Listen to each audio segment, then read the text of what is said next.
Buying the wrong camera is like burning your money. Like, get it right and it becomes the most powerful tool in your creative journey. So today, I'm going to show you the 2 questions you must answer before spending a single dollar. And the first one isn't about your budget at all. There's something else even more important. So in my last year in high school, my sister decided she wanted to pursue modeling after her first photo session, which lasted about an hour.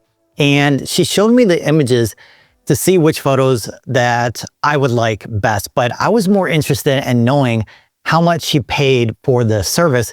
And I was floored when she said $150. Now, this was in 1989, and that's not a bad day's work for an hour. And I was only making $3.35 an hour bagging groceries back then. So the following day, I went to the local camera store and I maxed out my credit card because I was going to be a pro photographer, and my choice of camera was this Nikon 8008. Now, my decision was solely influenced by ads that I'd seen previously, which was my first mistake. Now, the second mistake was choosing a camera based on how much money I had and not considering the features I needed based on the type of photography that I was interested in. So the first thing you need to ask yourself is, what type of photography are you interested in? Portraits, landscapes, wildlife, or maybe a combination of 2 or more, like wildlife and landscapes. So your choice will help you narrow down the features that you need. So in today's digital world, we have features that were impossible 30 years ago, like eye tracking that autofocuses on your subject's eyes as they move, or the ability to capture 20 to 30 frames per second.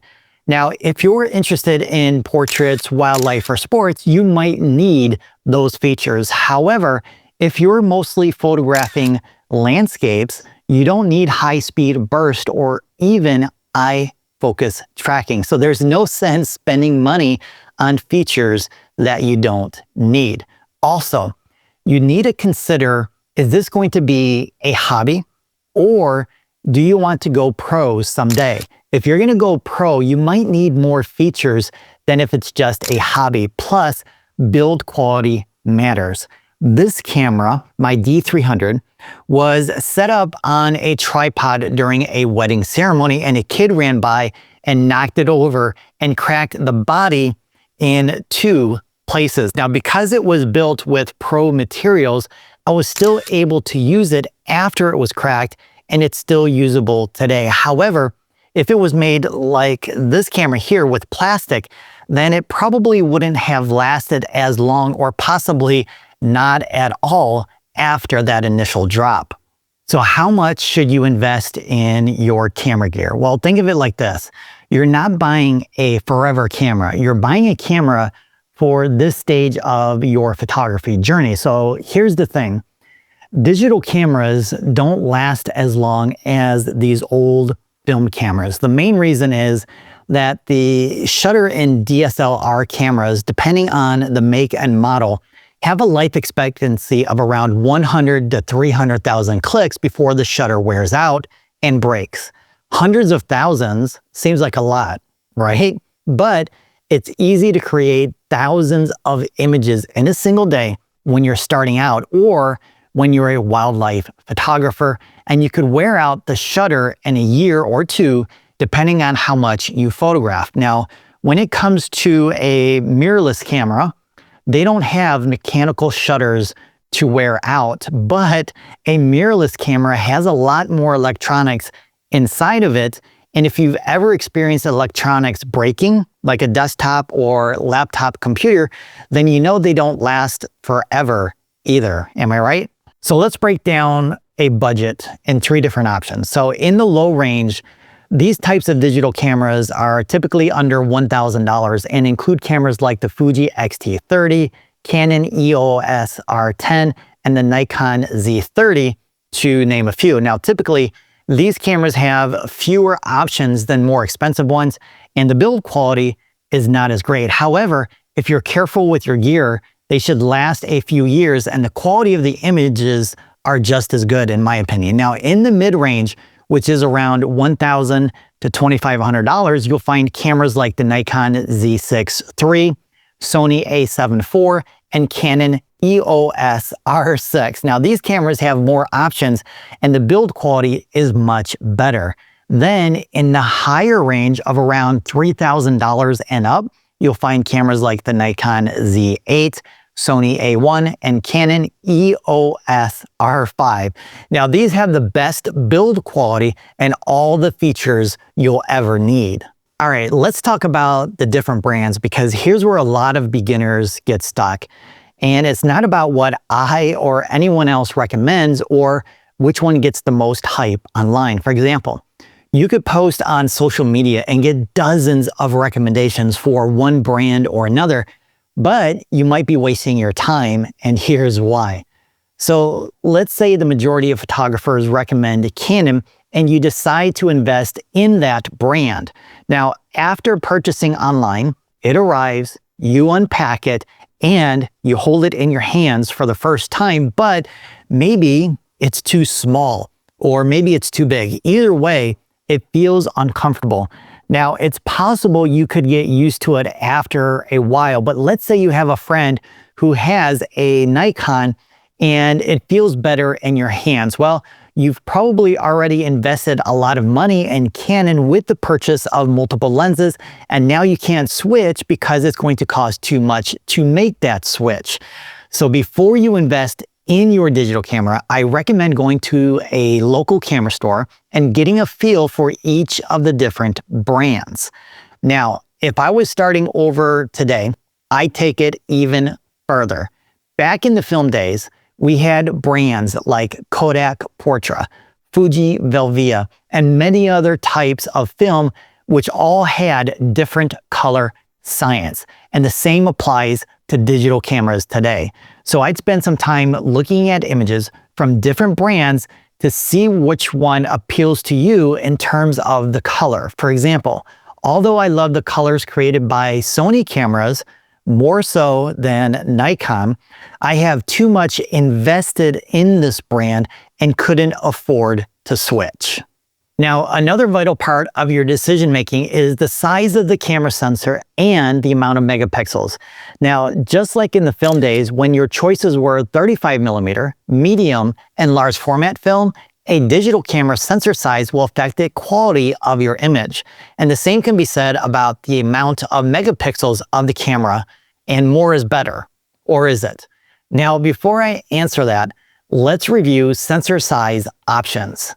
So the most popular are crop sensors, and there are two varieties, APS-C and micro four thirds. The third option is full frame cameras, and they have a sensor size equivalent to 35mm film. Now, in general, larger provides better image quality, but that doesn't mean you need larger. It all depends on what you're capturing and why. So back in 2002, my first digital camera was this Fuji S2, and I used it professionally as a wedding photographer, and I had no problems getting quality print enlargements up to 20 by 30. And this has an APS-C cropped sensor, and you might be surprised that it only has 6 megapixels. Now, that's 3 to 5 times smaller than today's digital cameras like my Nikon Z8. So more megapixels doesn't necessarily mean better. Sometimes less is more, especially when considering the file size. So should you choose a full frame or a cropped sensor? Well, what I'm about to share is important to know before you buy your digital camera, and this information will help you narrow down to the right camera for you. So the size of your sensor, cropped or full frame, will alter what you can capture or create. So how can that be? Well, let's say you want to use a 50mm lens on a full frame camera. When doing so, that camera will create an image equivalent to what your eyes can see regarding the field of view. So as you look ahead, the things in front of you are in focus within this limited field of view, which is between my hands. Now, outside of that, we can still see stuff, but it's not in focus. So it's outside of the field of view. And when you put your 50mm lens on a camera with a crop sensor, your field of view shrinks. This is known as the crop factor. Now, depending on the type of sensor, the amount of cropping could be 1.5, 1.6, or 2x. So in other words, if you want a field of view of 50mm, which is here, and your sensor has a crop factor of 2, that means your field of view is now shallower since you're capturing with the equivalent of 100mm. And to get this 50mm field of view, you're going to need a 25mm lens instead. So 25 times 2 is 50. So cropped or full frame. Which one is right for you? That's not an easy answer since we all have different needs and expectations. Now, if you want the best of both worlds, you may want to consider full frame since most of them include a feature that resembles a cropped sensor. And for Nikon, it's called DX mode.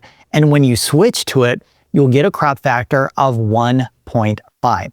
So a 50mm lens becomes 75mm. And this is ideal for those who capture far away subjects like sports and wildlife photographers.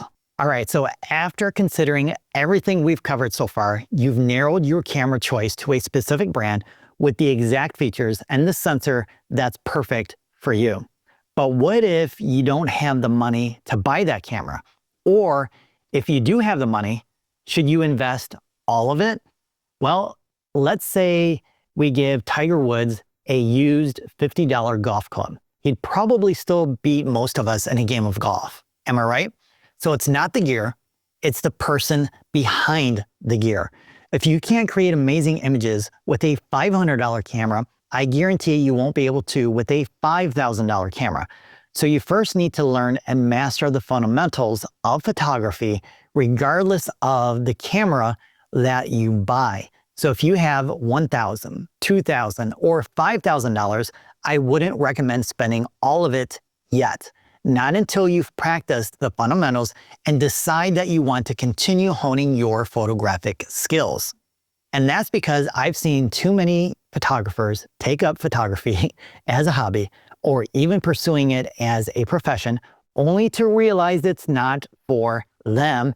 And I see all their camera gear up for sale in numerous Facebook marketplaces all the time.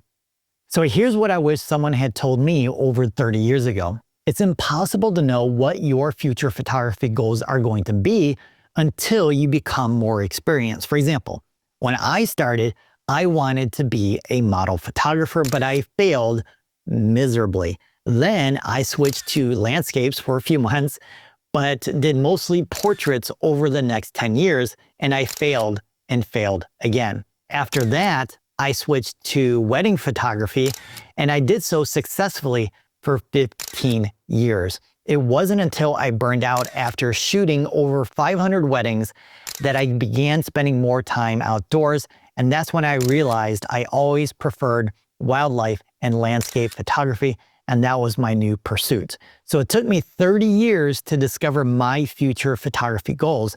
That's why I always recommend photography beginners.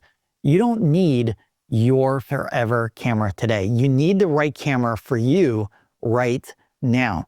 This is also why buying used is one of the best beginner strategies available to you. Now, along the way, I bought dozens of different cameras based on the needs at the time, and I could have saved a lot of money if I had bought used. But there's one major problem with used digital cameras. As I mentioned previously, your DSLR cameras have a shutter with a limited life expectancy. So it's the same with your car. The more miles you put on it, the closer it is to breaking down. So if you're going to buy a used DSLR, get the shutter count of the camera you're interested in.